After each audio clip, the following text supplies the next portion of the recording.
სცენაზე მინდა ვუხმო ჩვენი ღონისძიების განსაკუთრებულ სტუმარს, რომელიც უკვე ემზადება, ჯეიმი როუსთორნი პირდაპირ ლონდონიდან ჩამოვიდა ჩვენთან, ლეგენდარული შოუს Zack and Jay's შემქმნელი, YouTube სტრატეგი, ანუ ეს ამებს რომ გავავაცხადებთ, აშევი უფრო უნდა მოუმატოთ.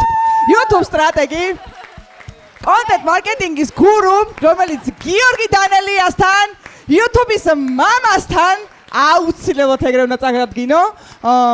რა ვიცი, მე ამ ადამიანის YouTube-ი მეგონი ყველას ნანახი გვაქვს. მართლა YouTube-ის მამა არის. Storytelleri, entrepreneur, კიდე რა ვიცი. აი რა მილიონი აქვს. და ასევე უნდა მოვიხმო Rezi ხუნწარიაც, რომელიც ხუნწელიაც უკაცრავად, რომელიც ესე იგი წარდგენა ესე დიდად არ ჭირდება, იმიტომ რომ სტრატეგი რამე თუ გჭირდებათ, რამის დასტრატეგირება თუ გჭირდებათ, შეგიძლიათ პირდაპირ Rezis მიაკითხოთ, არ არის პრობლემა. მე ახლა აქედან ჩავალ, ძალიან არ მინდა, მაგრამ ჩავალთ. მადლობა ეგეთი ენთუზიაზმისთვის.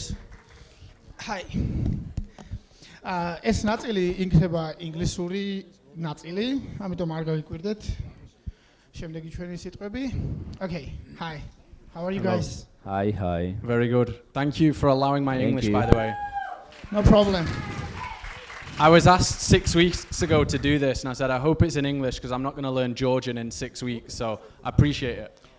Yeah, but it will be a huge favor if you can speak a little bit slower. Sorry, yeah, I need to Not a British accent, like okay, American not a fast accent and British. slow.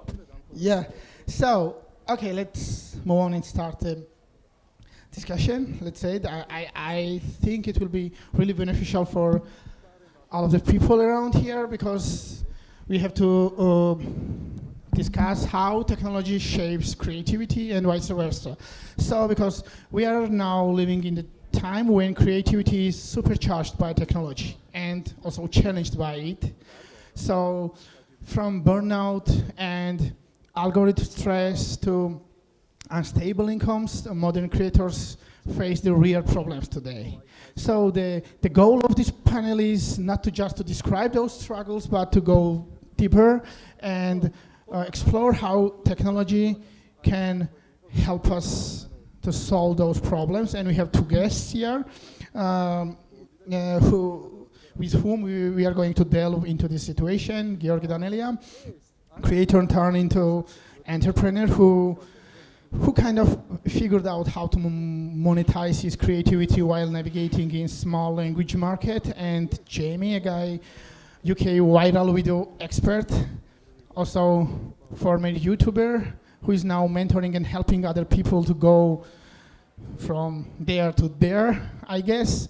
So the first topic I want to bring is really a burnout, because one of the huge problems, the most common problems through this industry is burnout, because when I look at YouTube, the most common trend became the retirement videos of established YouTubers, and there's story behind it, and you have your own story as well, because you stepped away one of the most successful UK shows years ago. So I want to ask, what did that decision teach you about the sustainability on the space, and what was the main reason when you decide you have to leave content creation and move to the next chapter? Yeah, it was a strange decision. So in 2017, I moved to London with like my life savings to set up a YouTube channel, and it was one of the fastest growing channels in the UK. Sorry, I need to speak slow.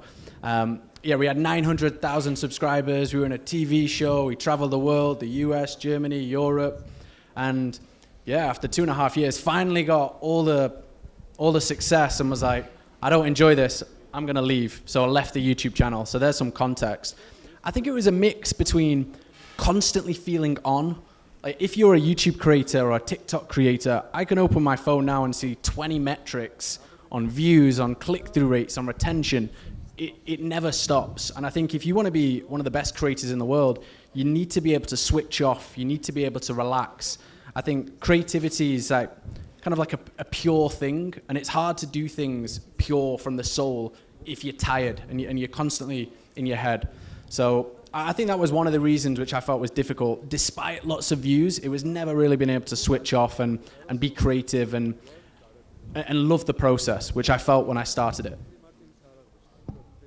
And contrary to this international situation, let's say there is some kind of specific reasons in Georgia as well, because in Georgia, the stress coming from the reality is that you have to do everything yourself. You have to script, you have to shoot, you have to film, edit, act behind.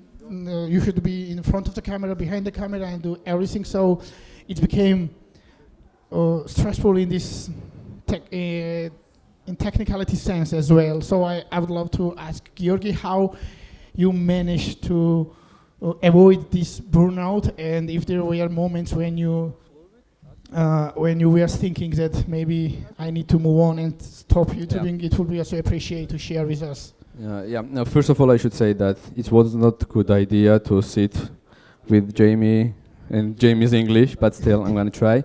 No, I think not only in Georgia, generally, when you're starting to create a content, and doesn't matter where did you you putting this content, it always happens that you're starting alone. Like you are alone, you need to do everything from copywriting till the knowing camera and every step of your content creation. And yeah, you are alone, and especially you also do not have anyone who can ask and who can share your experience. You can consider their experience or anything. And yeah, but the solution which I found was that I try to find people who would be not only employee, patient to content creating, and it started from the one person and it grows. And yeah, that's I think very common solution to try, but still there is a lot of experience for me for burnout. And sometimes I remember the biggest pause of content creating I had 6 months with some another things also, not only working. And the hard part of the content creating, especially on YouTube, is consistency, because if you do not put anything, you go back like an elevator. You can't stop. And the building the team is really important. And when you mentoring some people, how important is for them to have the proper people around them? And when should you start building a team? When should you decide that it's not like a one-man company, we need to move on? Is there any specific stage of creativity? I think it's really important for the creator to know where they can be the best in the world and hire around that. So sometimes if a creator is just really good at presenting, really good at ideas, they've got their expertise in a certain area, and they're doing the script, they're doing the thumbnail, then their time spent on those areas is actually costing the business, it's costing the channel. So I think being clear and honest with yourself, where can you be best in the world, and getting out of all the other areas where you're not going to be very good. Another thing I'd say as well, I've worked with so many different creators, all my friends in the UK, well, I've got lots of friends in the UK who are creators, same in the US, and the clients that I've worked with, and I've never met a YouTuber who does more than this guy right here. I'm not joking, I was so surprised. Come on. I think it's so crazy, because my advice to people is normally, focus on one channel, or focus on one channel and one business. This guy's got a drone business, a cakes business, killing it on TikTok, Instagram, YouTube. He spoiled everything. I think I'm forgetting a business as well. So yeah, I was very surprised and inspired to see how much this guy's doing. Thank you. Thanks. Let's talk about this algorithm as well, because creators constantly chasing visibility, but at what cost? That's the question. For example, in terms of Georgian context, Giorgi, what do you think? In a small language market, what's the best way to hack this discoverability without constantly copying the global trends? And how important it is to find the right balance between doing your own job and also adapting some global trends to get more visibility and awareness? Yeah, everything is copy of the copy of the copy of the copy, but still for us in Georgia especially, because we are only 3 million maybe who is Georgian speakers, and yeah, from the beginning you can't feel that, but when you go growing your audience and subscribers, there is a cap. So you like anyways, doesn't matter if you have caps or not. You always trying to like see trends, and especially global trends. And the global trends are not only in like I don't know in USA or Britain, everywhere. And for Giorgi, I think it's important to adapt, to consider how Georgian people will react that, and also you should consider I don't know everything cultural experience and I don't know language experience or everything does not work like a trend, like a global. So we are. I can say that it is important to take them for inspiration, not for a copy, because as I said, like if you have any idea, you just Google it and you will see that there is already something happened near to this, and yeah, you should modify for Georgia. So we had a lot of experience. We just copy something. We had this kind of experience and it worked. But mostly it works when you modify, when you put something from your side and you modify and you make it better for Georgia, in Georgia, Yeah. if you say that. You need to adapt the idea to yeah, Georgian people, exactly. yes. And also you have worked with different creators from all levels, you know? So is there any mindset shift or tech strategy or organizer structure and behavior that makes them special or more discoverable or more successful? What do you think? Is there any pattern you noticed? I do think there is something around being clear on where you want to be the best in the world. I always say that. Like Simon Squibb, a guy that I worked with, he goes up to people and says, "What is your dream?" And like the guy just loves it. Like one of his team members said that he went on holiday with his wife and kids, and as soon as he landed in Amsterdam, he was like, he found out his film guy was there, and they went out on the street and was like, "Right, let's do, what is your dream? What is your dream?" So even when he's on holiday, because he loves it so much, and that is where he is best in the world. And yeah, it's very, very hard to compete with someone when they love what they're doing and they're clear on where they want to go. Yeah, same with so many people, man. Yeah, when it's your life, not your job, like you can be a best. Yeah. But for us, like we always tell that best in Georgia, not in the world. That's the difference. Difference between global and local. Yeah. I think you can say that. Like for me and Zach, my YouTube channel, it was called The Zach and Jay Show, and I felt we were best in the world at being two young guys straight out of university, showing people you could live an amazing life and do amazing adventures. And so, the best in the world sounds kind of crazy, but it was very contained. There was a lot of clauses after that. Yeah. Yeah. So we found the way.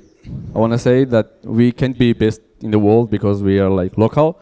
So we found a way to be a best in the world in like specific direction. So we make faceless channels, and we are doing that like almost 2 years. But yeah, I can say proudly that we can be on our niche best. That's how you overcome your language barriers. Sometimes you are making it find silent, but also I mentioned the levels. There are levels in this business, and there's huge gaps between creators. But what do you think personally? This AI revolution and technological progress, can those tools seen be as a tools that can you use to reduce this gap? Is there any chance that it helps us to make, big in a near future? I think this is it. But are you asking like what are the different stages to success on YouTube? And what helps that? I'm thinking because there is a huge gap between. There is a different idea of what does a successful creator means. Mm-hmm. You can be successful on your niche. You can be successful as an entrepreneur, and so on and so on. But does these technological advantages and improvements and development have any can offer anything to make those gaps like reduced? I think a lot, yeah. It's kind of like the development word, like software at the moment. It's never been easier to be a YouTuber. It's never been easier to be a coder. And that brings a lot of opportunity, but it also brings a lot of competition. And again, that's why I think you need to be clear on who are you and where can you be best in the world and where can you fight off everyone else. Yeah. And also, let's be honest, creating content is like unpaid labor until it is not. So, and you, your mentorship thing is really focused on creators who are going to get their entrepreneurship badge, let's say. So, what's the common mistakes you should avoid on the very first stage to become the successful entrepreneur when you are a successful creator? And what's the real difference between being a successful content creator and successful entrepreneur? Yeah, I think there's a couple. There's different ways to answer. Some of them are mental, and the other ones are more practical. So from the mental thing, I think it's viewing YouTube as a marathon, not a sprint. Like I did the sprint method in England, and we grew to nearly 1 million subscribers in less than 3 years. And what was my reward? I had to leave the channel because I hated it so much by the end. So that was sprint, and I think a better approach is a long-term approach, 5 years, 10 years. I think that's the best way to really win. I would say, what was the second? Oh yeah, in terms of YouTube, knowing what content to create has got huge leverage. So that's one thing that I always work on with the entrepreneurs. And it was the same with my channel. The most viewed video that we uploaded got 35 million views. We grew 295,000 subscribers from that one video. And that video took 2 days to make, exactly the same as everything else. So knowing what to create has got the most leverage on your growth as a creator. But so few creators really spend a lot of time on what content to create. They think, I need to spend all my time creating content, not thinking, what content should I create? So I'd say that's a common mistake from a strategic standpoint of not investing enough effort in something which has got huge asymmetric returns. Is brainstorming, is researching, is being creative, finding your source. Okay, and in terms of you, Giorgi, you have turned your creativity into the business in this country, which has its own difficulties but also advantages.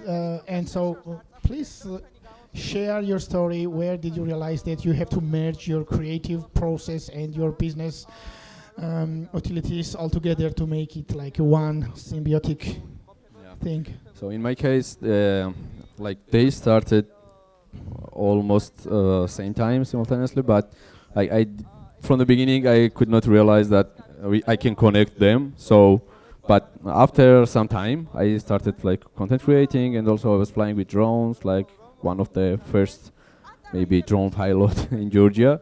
So after some time, after content creating, I realized that I'm already connected itself because of the local like small city, country.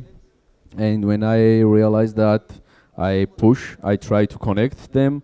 And also, you know, I think that every content creator is an entrepreneur, but they don't know about it if they don't know about it.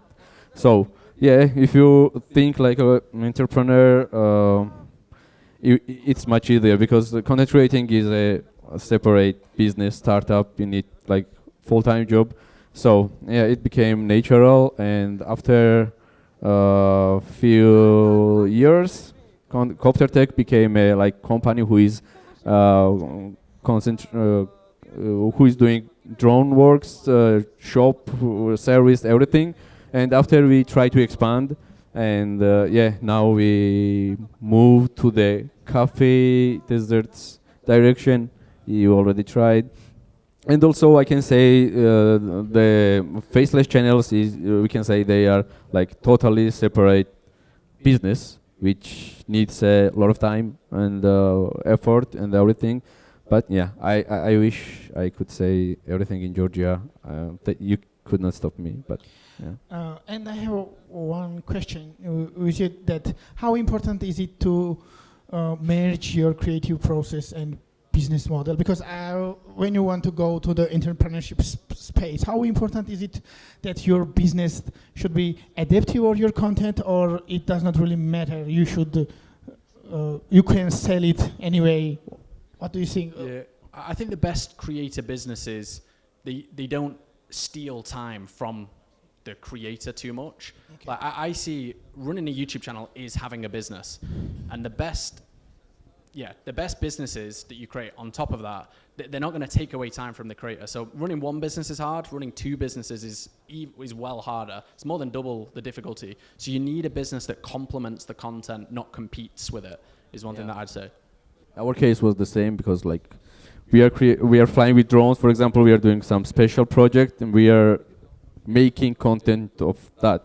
And that's why I'm happy that it's connected with tech, with drones, with cameras. That's why we got this Super 10. Because from like 7 a.m. today, we had a very special project with huge drone and huge carry thing. Yeah, we have already talked about this struggle and about the tools, but you are guys you are not just navigating in this space, you are also building the solutions for the creators. And the Triple C methodology and your platform, you had one and you are launching a new one. So please let us know more about your process, your platforms, and what does it do for creators, how you help them, and where are there those touch points for you? Yeah, I'd say for about 2 years, when I've been doing consulting, was all on just YouTube growth, YouTube growth, YouTube growth. That's where I created this methodology called the Triple C methodology. It was basically breaking down, it was helping creators know what content they create, sort of related to the point that I said before. Yeah, I'll go into that. There's 3 steps: capture, categorize, create. Something that I say is YouTube has more valuable open data than any other social platform. It's the only platform in the world where you can very easily see everything that has ever performed in your niche. So the first step is capturing that very rich data. The second stage is categorizing that up. And the third stage is creating your ideas from that process. And that's how I created the video idea that got 35 million views, that grew my channel 295,000 subscribers. I captured a video that performed well for Yes Theory. They fooled the internet with a fake Justin Bieber eating a burrito sideways. That got 24 million views. So when Fashion Week happened in London, we fooled the internet with a fake model, and that got 35 million views. So that was through that methodology that I used for entrepreneurs. And so that's like a really solid thing. That's like a solid growth methodology. The area that I'm focusing on now is focused more on entrepreneurs, and it was through an insight that I gathered, which was the best entrepreneurs aren't growing despite making money. They're actually growing because they're making so much money. And so I've got a new process which is called the YouTube flywheel. It's got 3 stages to it. You've got growth, and that's knowing what to create and how to create really good YouTube videos. Then you've got monetize, and that's how to tastefully convert the attention that you're generating into dollars and fans that love you, or whatever the currency, dollars, pounds, Georgian. And then the final stage is scale. So how do you maximize the output that you can get on YouTube through systems, through teams, stuff like that. And so yeah, it's a little bit fresher, that one, but yeah, it's a real solid sort of playbook for it. And how does those methodology applies to different niches? Does it work for everybody and everyone? Pretty much. I think the process for YouTube growth is very, very similar. Doesn't matter what the niche is. You know, if you're doing drone videos, if you're doing sneaking videos, if you're doing prank videos, like you need a good thumbnail, you need a good hook. And so what is the methodology that ensures that any brain in any niche creates really good hooks? It's thinking about the audience. It's thinking about what is the most emotionally evoking aspect of the video in the first 10 seconds that you can give people. What's going to shock them? All of that stuff. It's the same methodology for any niche. Yeah, and I would suggest to go onto YouTube and find his new YouTube channel where he breaks down the business models of different creators, and it was quite shocking for me to see the last guy who monetizing from average 4,000 views and still making millions. And that's how important is it to focus on certain things and to capture this, essence and then push it to the entrepreneurship. Yeah. YouTube's a crazy platform. Like it shocks me every year. I've been doing it 7-8 years full time, and I've got a client. He lives in Dubai, English guy, and he generates like 4,000, 5,000 views per video, but like $400,000 a month in profit. Like I'm just like, what are you doing, man? Like, I'm still like, how does that work? I was watching his video today, but yeah, it's a crazy thing. Yeah, and that's why we we love this platform because it's full of opportunities, full of potential, and you have to find it and push as hard as you can. And also, move to the Giorgi's part. Also, let's talk about the solution you are building and we are building together for the creators in this region. It's called Creator Academy. What's the special about it, and what's the main idea behind it? Maybe it's better to switch Georgian, maybe because I can explain it better. I'll pretend it's really good. I'm like, that We sounds spoke good. about it. Yeah. So, ხო, მოკლედ ჩვენ მუშაობთ ძალიან საინტერესო ახალ პროექტზე, რომელზეც ვფიქრობთ, რომ უკვე რამდენიმე კვირაში გავეშვებით. სახელი ალბათ ყველაფერს გვიტყვის, ეს არის კრეატორ აკადემია. სადაც ჩვენ გადავწყვიტეთ, რომ გაგვეზიარებინა ჩვენი მრავალწლიანი, არ ვიცი, 8-10 წლიანი პრაქტიკული გამოცდილება, პლუს გავიარეთ, არ ვიცი, დავაკონსპექტეთ ძალიან ისეთი თეორიული ნაწილი, ძალიან საინტერესო გლობალური ტრენდების, გლობალური კონტენტ კრეატორების დიდი ცოდნა, ესე ვთქვათ, დავაგროვეთ და გადავამუშავეთ, ესე ვთქვათ, კარგად, იმისთვის, რომ გაგვემზადებინა ქართველი ადამიანებისთვის, კონტენტ კრეატორებისთვის და იმ ადამიანებისთვის, ვისაც უნდა კონტენტ კრეატორების დაწყება, ან უკვე დაწყებული აქვს, მაგრამ რაღაცა ადგილას არის გაჭედილი და უნდა გაგრძელება. ამიტომ გადავწყვიტეთ, რომ რეზისთან ერთად და კიდე რამდენიმე საინტერესო ადამიანთან ერთად დაგვეწყო ეს მიმართულება, სადაც მე მგონია, რომ ისეთ ღირებულებას შევქმნით ძალიან მალე და ისეთი მაგარი მაგალითები გვექნება და გვაქვს უკვე, რომ არ ვიცი, ყველა თქვენგანი გაიგებთ, ადრე თუ გვიან, მაგრამ დარწმუნებული ვარ ძალიან ადრე. ამ წამოწყებას სტარტაპს სურს უმაგრებს ძალიან ესეთი საინტერესო დიდი კომპანიები, რომელთა ბრუნვაც ცდება, არ ვიცი, შემოსავალიც უბრალოდ შეიძლება ცდებოდეს 100 მილიონს და ასე შემდეგ.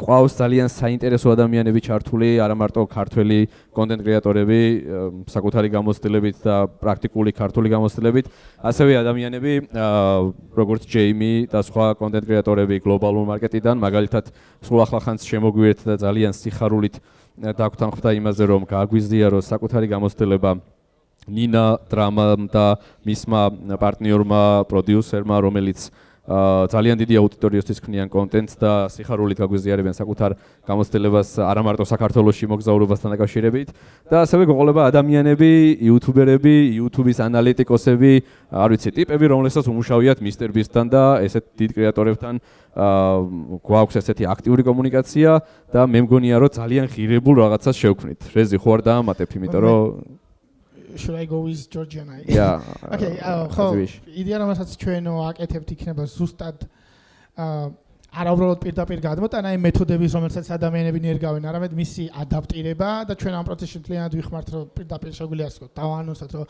Mr. Beast-ის ყოფილი retention სპეციალისტი და Stoke Twins-ის CEO იქნება პროცესში ჩართული, ჯეიმი იქნება ამაში პროცესში ჩართული და იქნებიან ისეთი კრეატორები, ვინც ჩვენთვის ადრე იყო უბრალოდ რაღაც როლური მოდელები და მათთან ერთად შევიმუშავეთ და ვმუშაობთ სილაბუსზე და ის ადამიანები, ვინც ჩვენს პლატფორმაში შემოვერთებიან, მათ პირდაპირ ექნებათ წომა ამ ადამიანებთან და იმ გამოცდილებასთან, ეს იქნება bootcamp-ების სერია, ეს იქნება master-class-ები და workshop-ები, სადაც ყველას, ვისაც გაქვთ იქნება ეს short form-ი თუ long form-ის მიმართ ინტერესი, გირჩევთ, რომ ყურადღებით იყოთ მომდევნო რამდენიმე კვირის განმავლობაში და ამ ზაფხულის ბოლოსკენ ძალიან საინტერესო ამბები დაუბრუნდებით. რაღაც დიდ ღირებულებას შევეხები, რომ გვინდა რომ შევქნათ და ანუ არის იდეაში community, სადაც იქნება პლატფორმა, სადაც ადამიანები, კონტენტ კრეატორები იპოვიან ერთმანეთს და აი ზუსტად რაზეც საუბრობთ, ცოტა ხნის წინ რომ დასაწყისში ხარ მარტო კონტენტს ქმნი და აი სხვა არიცი რას აკეთებს და უბრალოდ რაღაცა ფასადური ინფორმაციით შემოიფარგლები, ამ ინფორმაციის გაზიარების შესაძლებლობა იქნება ძალიან მარტივად, ესე ვთქვათ, დამწყებისთვის განსაკუთრებით საინტერესო იქნება და რა თქმა უნდა, უკვე რაღაცა დიდ კონტენტ კრეატორებთან ბევრად ესეთი შორტკათები და მოკლე გზა გექნება ადამიანს იმისთვის, რომ გაცვალო გამოცდილება და გაითვალისწინო მათი გამოცდილება და არ ვიცი, ეხა ძალიან შეიძლება სიტყვები ჟღერს, მაგრამ ჩვენ რო ვხედავთ რა სასწაული ინფორმაციასთან გვაქვს, ესე ვთქვათ, შეხება, მე მგონია რომ თებს გადავდგამთ ძალიან მალე. ცოტა შურს რომ არ ვიწყებთ. შეიძლება ითქვას, okay, now let's switch to the English as well. So to close it off, I want to get an answer from both of you.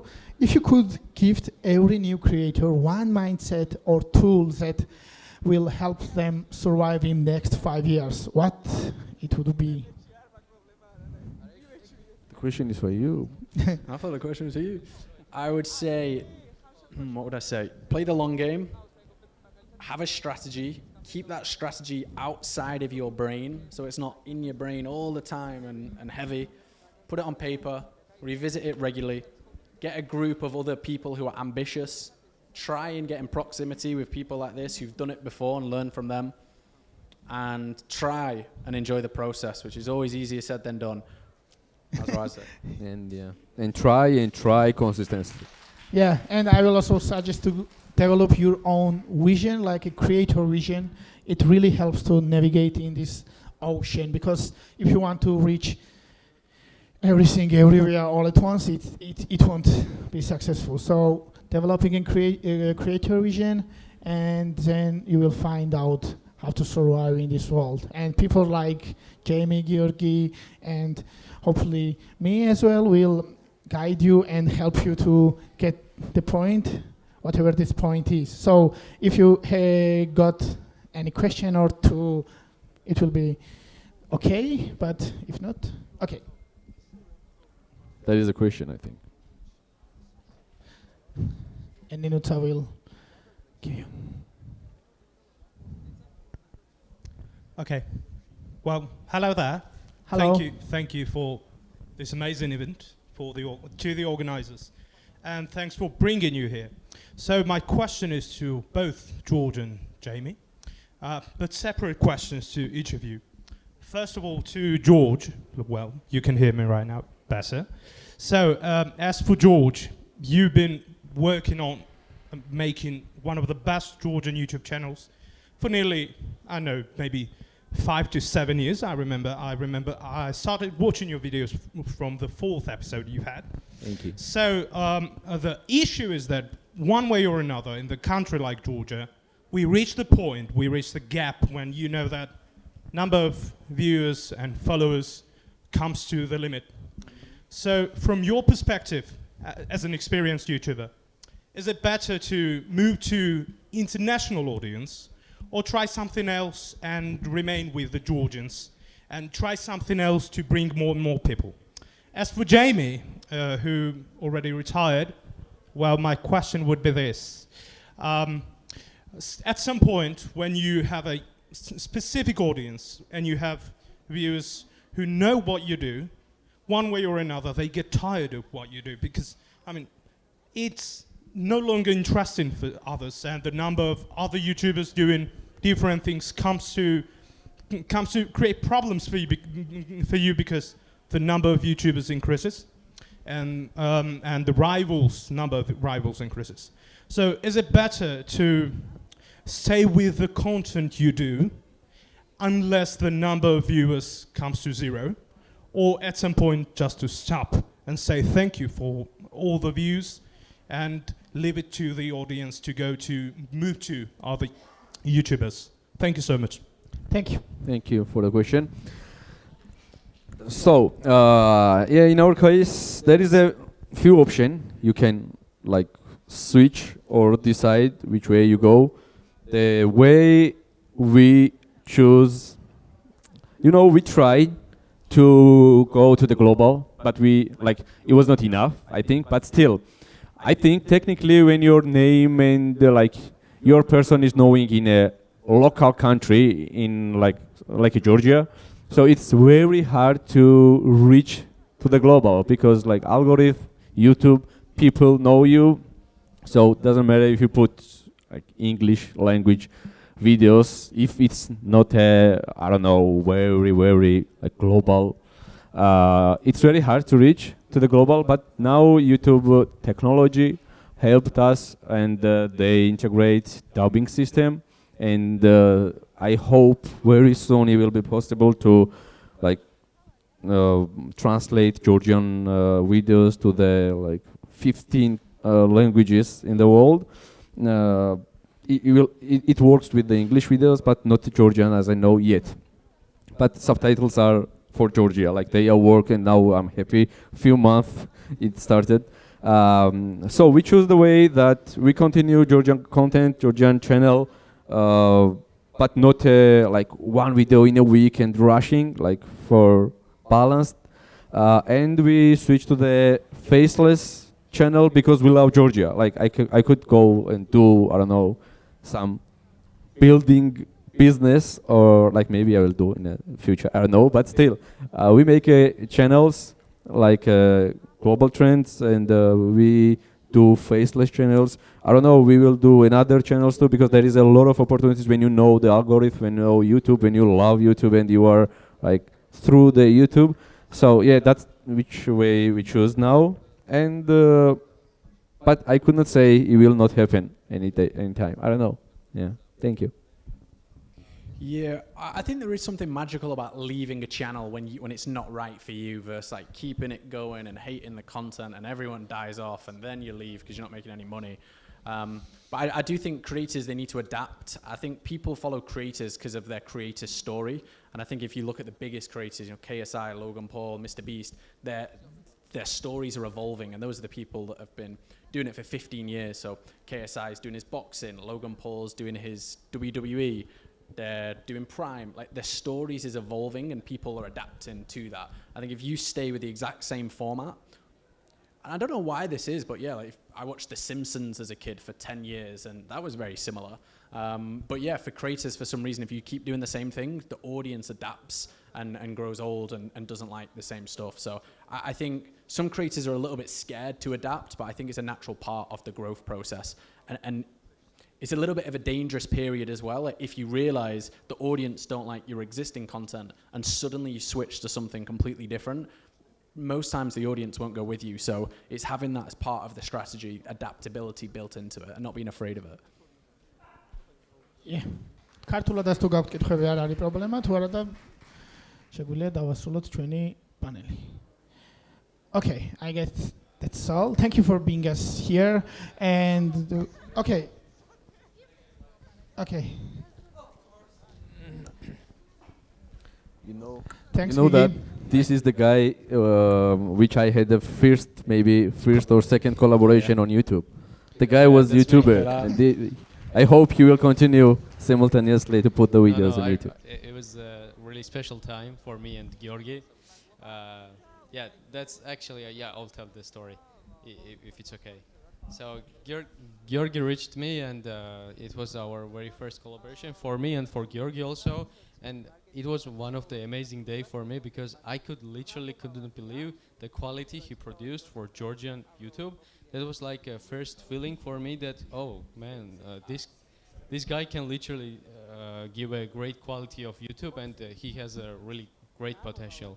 And that potential went up and up and he has now conquered the Georgian YouTube and now he's trying to conquer the worldwide, which is amazing. Thank you. And success, I wish you more and more success. And my question is about, you mentioned, both of you, Jamie and Giorgi, you mentioned about faceless YouTube channel, which is becoming more and more trendy because it's much easier every day to produce this kind of content. I've seen literally like 15 and 16-year-old kids making hundreds of thousands of dollars on Discord channels, sharing their private screens of not only YouTube Shorts, also the TikTok and many more. And my question is there any specific AI tools you use or prefer for producing this kind of content? Or you prefer like a traditional, natural way to produce this kind of content inside Adobe Premiere Pro or any editing tool? And not only editing tools, what other tools would you suggest and what are the best niche to start right now for the faceless YouTube channels to start making money with like literally the very easy way? Yeah. Thank you. That's my question. Thanks.